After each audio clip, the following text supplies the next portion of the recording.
Here we're going to solve a problem involving an angle of depression. We've got a hot air balloon that's flying at a height of 600 feet and is directly above the Marshall Space Flight Center in Huntsville, Alabama. The pilot of the balloon looks down at the airport that is known to be 5 miles from the Marshall Space Flight Center.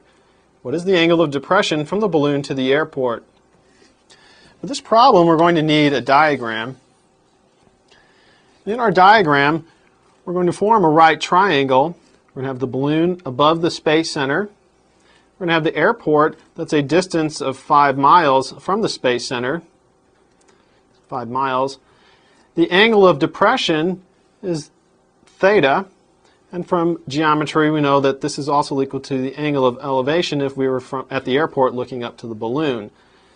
So we've got this right triangle here. We also know that the balloon is 600 feet above the Space Center. Now we notice that one of our units is miles and the other is feet. In order to work this problem, we need to have our units be the same. So we're going to convert this 600 feet, we're going to convert the 5 miles into feet.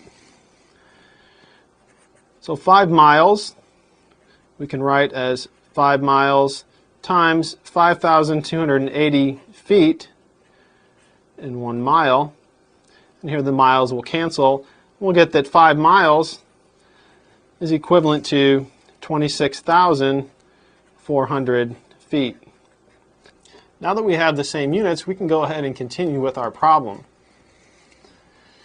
We know that the tangent of theta is equal to the opposite side over the adjacent side.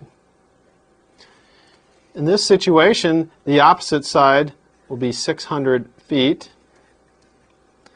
And the adjacent side, remember we had 5 miles, which we changed to 26,400 feet. And so we'll have that the tangent of theta is just equal to 600 over 26,400. We'll go ahead and cancel our feet. It means that theta, the angle of depression, is going to equal the tangent inverse of 600 over 26,400. If we put that in our calculator, we'll see that that's roughly 0.023 radians, or about 1.3 degrees.